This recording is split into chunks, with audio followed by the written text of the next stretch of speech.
Hi friends, அஸ்ஸலாமு அலைக்கும். இன்றைக்கி நம்ம வெண்டைக்காய் பொரியல் எப்படி பண்ணலாங்கிறது பார்க்கலாம். ஒரு 1/2 கிலோ வெண்டைக்காய் எடுத்து வச்சுருக்கிறேன். நல்லா கழுவி இது துணி வச்சு நல்லா இப்போ தொடச்சி எடுத்துக்கலாம். தண்ணி இருக்கக்கூடாது. தொடச்சி எடுத்துகிட்டு நம்ம கட் பண்ணி எடுக்கலாம். வெண்டைக்காய் பொரியல் நல்லா இருக்கும், நல்லா டேஸ்ட்டாக இருக்கும். ரசம் சாதம் கூட, சாம்பார் சாதம் கூட எல்லாம் வச்சு சாப்பிட்லாம். நல்லா டேஸ்ட்டாக இருக்கும். நல்லா டேஸ்ட்டாக எப்படி பண்ணலாங்கிறது பார்க்கலாம். வாங்க வீடியோக்குள்ளே போகலாம். வெண்டைக்காவை தண்ணியெல்லாம் இருந்தது துணி வச்சு நல்லா தொடச்சி இந்த மாதிரி கட் பண்ணி எடுத்துகிட்டு வந்திருக்கிறேன். இப்போ நம்ம தாளித்து விட்றது எப்படிங்கிறது இப்போ நம்ம பார்க்கலாம் வாங்க. அடுப்பை ஆன் பண்ணி ஒரு கடாயை வச்சாச்சு தாளிக்கிறதுக்குள்ளே எண்ணெய் நம்ம ஊற்றிடலாம். இப்போ 2 ஸ்பூன் எண்ணெய் ஊற்றுறேன். 2 ஸ்பூன் எண்ணெய் ஊற்றியாச்சு. ஜீரகம் போட்டுக்கலாம். 1 ஸ்பூன், சின்ன ஸ்பூனுக்கு 1 ஸ்பூன் ஜீரகம் போடுறேன்.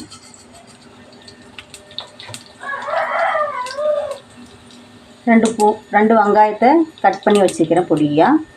பொடி வெங்காயம் இருந்தாலும் போட்டுக்கலாம், நல்லா டேஸ்ட்டாக தான் இருக்கும். பெரிய வெங்காயத்தை பொடியாக கட் பண்ணி வச்சுருக்கிறேன். வெங்காயத்தை போட்டுடலாம். பூண்டு ஒரு 6 பல்லு பூண்டு நீல வாக்கில் வெட்டி வச்சுக்கிறேன். பூண்டு போட்டால் நல்லா டேஸ்ட்டாக இருக்கும், அதனால் பூண்டு போடுறேன்.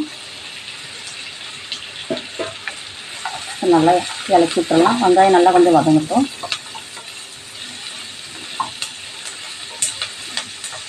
இப்போ வெங்காயம் போட்டு நல்லா வதங்கிடுச்சு. கொஞ்சம் வெண்டைக்காய் போட்டுடலாம். கட் பண்ணி வச்ச வெண்டைக்காவை போட்டுடலாம்.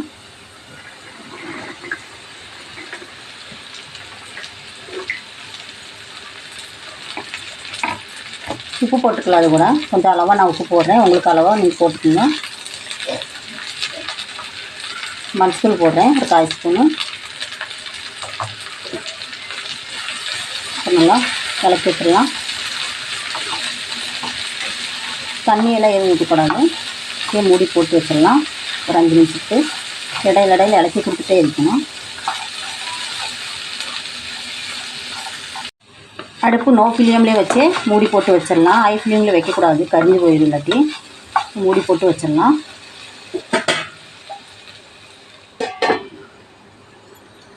வெண்டைக்காய் போட்டு நல்லா 5 நிமிஷம் நல்லா வதங்கிடுச்சு பாருங்க. இது வெந்துடுச்சு. இது கூடயே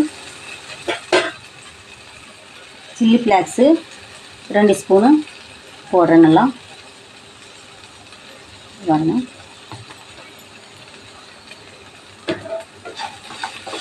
போட்டு ஒரு 2 நிமிஷத்துக்கு இலக்கி விட்டுடலாம். அப்படியே விட்டுடலாம்.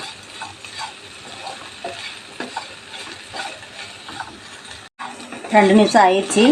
சில்லி ஃப்ளாக்ஸ் போட்டு இது மேலே தேங்காய் துருவல் போட்டுடலாம். ஒரு 1/2 கப்பு தேங்காய் துருவல் போடுறேன்.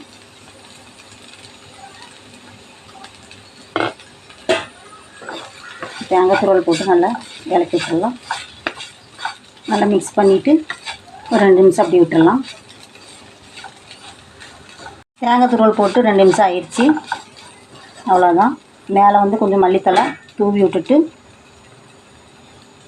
இறக்கிடலாம். அடுப்பு ஆஃப் பண்ணிக்கலாம். அவ்வளோதான். வெண்டைக்காய் பொரியல் ரெடி ஆகிடுச்சு பாருங்கள். இப்போ அடுப்பு ஆஃப் பண்ணியாச்சு. வெண்டைக்காய் பொரியல் ரெடி ஆகிடுச்சு பாருங்கள்.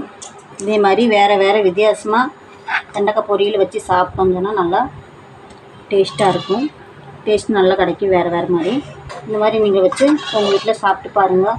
உங்களுக்கு இந்த வீடியோ பிடிச்சிருந்தா லைக் பண்ணுங்கள், ஷேர் பண்ணுங்கள், மறக்காமல் சப்ஸ்கிரைப் பண்ணுங்கள். பக்கத்தில் இருக்கிற பெல் பட்டனையும் கிளிக் பண்ணிக்கோங்க. அப்போ நம்ம ஒரு வீடியோ உடனே உங்களுக்கு சேரும்.